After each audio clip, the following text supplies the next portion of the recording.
तुर्की को क्या हो गया है? एकदम से बात बदल दी है, जज्बात बदल दिए हैं। अब यूनाइटेड नेशंस में जिस तरह एर्दोगन ने कश्मीर पर पाकिस्तान को शॉक दिया, अभी हम भारतीय उसे सेलिब्रेट ही कर रहे हैं। हफ्ता अभी खत्म भी नहीं हुआ है कि उससे पहले तुर्की ने पाकिस्तान को एक और झटका दे दिया है। झटका का मतलब वो वाला झटका नहीं भाई, उसे मत समझ लीजिएगा, लेकिन हां, तुर्की का ये झटका उस झटके से भी कम नहीं। ये खबर तुर्की का पाकिस्तान को दिया सबसे ताजा तरीन झटका है। तुर्किश एयरलाइंस ने उन दावों को खारिज कर दिया है जिसमें बताया जा रहा था कि वो पाकिस्तान इंटरनेशनल एयरलाइंस को खरीदने जा रही है।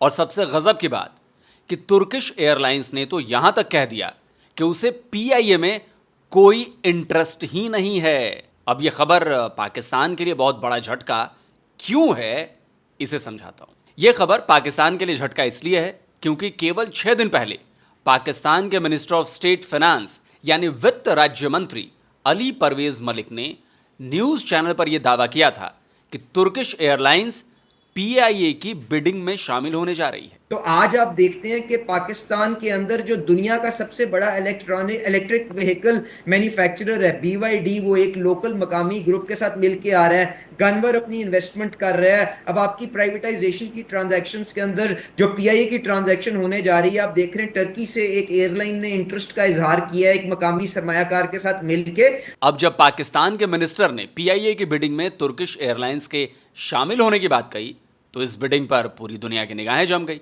लेकिन तुर्किश एयरलाइंस ने पाकिस्तान के इस मिनिस्टर के झूठ का भांडा फोड़ दिया। ना केवल यह कहा कि वो इस बिडिंग में शामिल नहीं होगा, बल्कि यह भी कह डाला कि उसे पीआईए को खरीदने में कोई दिलचस्पी नहीं है। लेकिन बेचारे पाकिस्तानियों, तुम्हें यह नहीं पता कि तुर्की वाले तुम्हें मुंह तक नहीं लगाते। इसका सबूत मिला अभी पाकिस्तान इंटरनेशनल एयरलाइंस यानी पीआईए के सौदे में।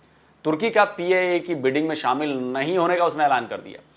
पाकिस्तान के लिए 11,000 वोल्ट से कम का झटका नहीं है ये। अब बताता हूं कि इसका असर क्या हुआ। इसका असर यह हुआ कि 1 अक्टूबर को जो पीआईए की बिडिंग होनी थी उसकी डेट आगे बढ़ानी पड़ रही है। खरीदार ही नहीं मिल रहे भाई। पाकिस्तान की सरकार ने पीआईए को सफेद हाथी घोषित कर दिया है, व्हाइट एलिफेंट। सालों से पाकिस्तान की इंटरनेशनल एयरलाइंस कंपनी जबरदस्त घाटे में चल रही है। पाकिस्तानी न्यूज वेबसाइट प्रॉफिट की यह खबर 1 महीने पहले 26 अगस्त की है। यह रिपोर्ट बता रही है कि पीआईए 825 बिलियन पाकिस्तानी रुपए के कर्ज में डूबी हुई है। केवल 2023 में इसे 75 बिलियन पाकिस्तानी रुपए का नुकसान हुआ है। जब पाकिस्तान ने पिछले साल भीख मांगने के लिए आईएमएफ का दरवाजा खटखटाना शुरू किया था, तभी आईएमएफ ने साफ कर दिया था कि इन पैसों को डूबती पीआईए के लोन चुकाने में इस्तेमाल नहीं किया जाएगा। और यह तभी साफ हो गया था कि पाकिस्तान को अपनी एयरलाइंस बेचनी ही होगी। पाकिस्तान सरकार ने पीआईए को बेचने के लिए एक कमेटी बनाई, दुनिया भर की मीटिंग की और दावा किया कि अगर बिक गया तो बहुत बढ़िया हो जाएगा और सब कुछ सेट हो चुका है, अब बस बिडिंग होने ही वाली। दावा किया गया कि 6 विदेशी एयरलाइंस घरेलू कंपनियों के साथ मिलकर इस बिडिंग में शामिल होने वाली हैं और इस डील में पीआईए के सभी स्टाफ के बेनिफिट्स का भी पूरा ख्याल रखा जाएगा। पीआईए की बिडिंग की तारीख 1 अक्टूबर रखी गई थी। तब पीआईए ने दावा किया था कि 1 अक्टूबर की इस बिडिंग में 6 कंपनियां हिस्सा लेने जा रही हैं और इनमें से एक कंपनी तुर्किश एयरलाइंस भी है। यह भी दावा किया गया था कि पीआईए के 60% स्टेक को बेचने के लिए बिडिंग की तैयारी पूरी हो चुकी है। और फिर हुआ यह कि पाकिस्तान के पीआईए की बिडिंग के प्लान पर पानी भर गया। 1 अक्टूबर को होने वाली बिडिंग 1 महीने के लिए टाल दी गई है। अब इसकी नई तारीख 31 अक्टूबर रखी गई है।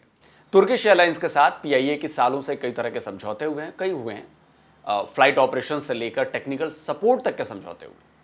वहीं पाकिस्तान को यह लग रहा था कि तुर्की तो उसका बिरादर मुल्क है, जिगरी है, उसका मुसलमान दोस्त है, तो वो हमेशा उसका साथ देगा।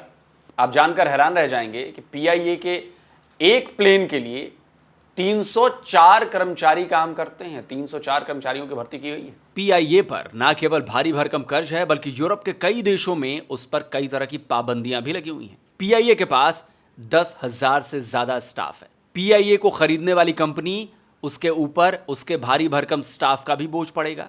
आप जानकर हैरान रह जाएंगे कि पाकिस्तान गवर्नमेंट जिन 6 कंपनियों के बिडिंग में शामिल होने की बात कर रही थी, उनमें से केवल एक ने तय तारीख पर अपने पेपर्स और सिक्योरिटी मनी जमा करवाई थी। और ये हम नहीं, खुद पाकिस्तानी मीडिया कह रहा है। सुनिए। निजकारी कमीशन ने पीआईए बिडिंग की तारीख में 1 माह की तौसीह कर दी है। ब्रेकिंग न्यूज देंगे आपको। पीआईए की निजकारी के लिए बिडिंग की तारीख में अचानक 1 माह की तौसीह कर दी गई। 6 कंपनियों में से सिर्फ ब्लू वर्ल्ड सिटी वाहिद कंपनी है जिसने मुकर्ररा वक्त से कबल मुकम्मल कवायद जमा कराए। ब्लू वर्ल्ड सिटी के अलावा कोई और ग्रुप मुकर्ररा तारीख तक शराइत पूरी न कर सका। प्रॉफिट की यह खबर आज ही की है। यह खबर बता रही है कि इन्वेस्टर्स के कंसर्न्स यानी चिंताओं के कारण पीआईए की बिडिंग आगे बढ़ा दी गई है। और ये कोई पहली बार नहीं हुआ है। इससे पहले अगस्त और सितंबर में भी इसकी बिडिंग डेट रखी गई थी, जिसे बढ़ाकर 1 अक्टूबर कर दिया गया था, जो अब 31 अक्टूबर तक खिसक गई है। तो कुल मिलाकर समझने वाली बात यह है कि पाकिस्तान की इस एयरलाइंस को खरीदने के लिए ना तो इन्वेस्टर्स आ रहे हैं और जो आ भी रहे हैं वो बहुत डरे हुए हैं। उन्हें डर लग रहा है कि पीआईए के इस डूबते जहाज को खरीदना कहीं उनके लिए भी घाटे का सौदा साबित ना हो जाए।